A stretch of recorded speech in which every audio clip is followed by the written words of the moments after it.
ఉమ్మడి నల్లగొండ జిల్లా రాజకీయాలు ఎప్పుడు రాష్ట్ర రాజకీయాల్లో ప్రత్యేక స్థానాన్ని కలిగి ఉంటాయి. ఈ జిల్లా నుంచి రాష్ట్ర స్థాయి నాయకులు ఎదిగారు, కీలక పదవులు చేపట్టారు, రాజకీయ సమీకరణాలను ప్రభావితం చేశారు. అయితే గత కొంతకాలంగా నల్లగొండ రాజకీయాల్లో మరో కొత్త చర్చ మొదలయ్యింది. ఓసీల చేతిలో నుంచి జిల్లా బీసీ నాయకుల చేతుల్లోకి వెళ్తుందా అనే సంకేతాలు వినిపిస్తున్నాయి.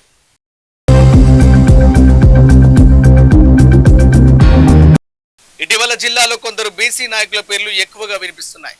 కాంగ్రెస్ పార్టీ జిల్లా అధ్యక్షుడు పున్న కైలాష్ నేత ఒకవైపు సామాజిక సేవా కార్యక్రమాలతో రాజకీయంగా తనకంటూ ప్రత్యేక గుర్తింపు తెచ్చుకుంటూ మునుగోడు నియోజకవర్గంలో విస్తృతంగా తిరుగుతున్న ఈఎల్వి భాస్కర్ల పేర్లు జోరుగా వినిపిస్తున్నాయి.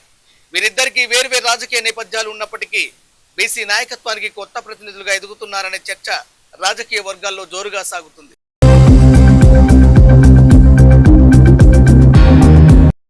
ఇది ఇప్పటిది కాదు. నల్గొండ జిల్లా కాంగ్రెస్ కమిటీ అధ్యక్ష పదవి నియామకం సమయంలోనే అంతర్గత రాజకీయాలు తెరపైకి వచ్చాయి. మంత్రి కోమటిరెడ్డి వెంకరెడ్డి తనకు అత్యంత సన్నిహితుడుగా భావించే గుమ్మల మోహన్ రెడ్డికి డీసీసీ అధ్యక్ష బాధ్యతలు ఇవ్వాలని తీవ్రంగా ప్రయత్నించారనే ప్రచారం అప్పట్లో జరిగింది. అయితే పార్టీ అధిష్టానం చివరకు పున్న కైలాష్ నేతనే ఎంపిక చేసింది. ఈ నిర్ణయం తర్వాత జిల్లా కాంగ్రెస్ లో కొత్త రాజకీయ సమీకరణాలు మొదలయ్యాయనే అభిప్రాయం వ్యక్తమైంది. పున్న కైలాష్ నేతకు బాధ్యతలు వచ్చిన తర్వాత పార్టీ కార్యక్రమాల్లో చురుకుదనం పెరిగిందని ఆయన అనుచరులు చెబుతున్నారు. గ్రామ స్థాయి నుంచి జిల్లా స్థాయి వరకు కార్యకర్తలతో మమేకమవుతూ సంస్థాగతంగా పార్టీని బలోపేతం చేయడానికి కృషి చేస్తున్నారని అంటున్నారు.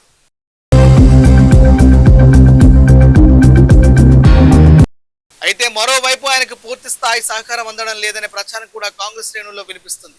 మంత్రి కోమటిరెడ్డి వెంకరెడ్డి పున్న కైలాష్ నేత మధ్య రాజకీయ విభేదాలు కొనసాగుతున్నాయనే చర్చకు ఈ పరిణామాలు మరింత ఊతమిచ్చాయి.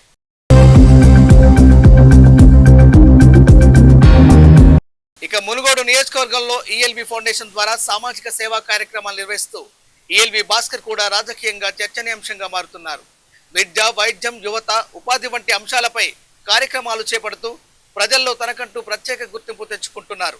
రాబోయే రోజుల్లో ఆయన ప్రత్యక్ష రాజకీయాల్లో మరింత కీలక పాత్ర పోషించే అవకాశాలపై కూడా రాజకీయ వర్గాల్లో చర్చ జరుగుతుంది.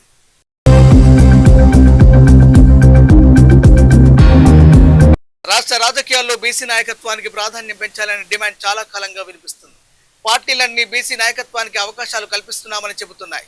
అలాంటి సమయంలో నల్లగొండ జిల్లాలో కూడా కొత్త తరం బీసీ నాయకులు ముందుకు రావడం సహజంగానే రాజకీయ చర్చకు దారితీస్తుంది. ఉన్న కైలాష్ నేతకు డీసీసీ అధ్యక్ష పదవి రావడం, ఈఎల్వి భాస్కర్ ప్రజల్లో గుర్తింపు పెంచుకోవడం వంటి పరిణామాలు జిల్లాలో కొత్త రాజకీయ సమీకరణాలకు సంకేతాలుగా కొందరు విశ్లేషిస్తున్నారు. ఇది కేవలం వ్యక్తిగత నాయకుల ఎదుగుదల మాత్రమే కాకుండా పార్టీలు కొత్త నాయకత్వానికి అవకాశం ఇస్తున్నాయనే సంకేతంగా కూడా వారు చూస్తున్నారు.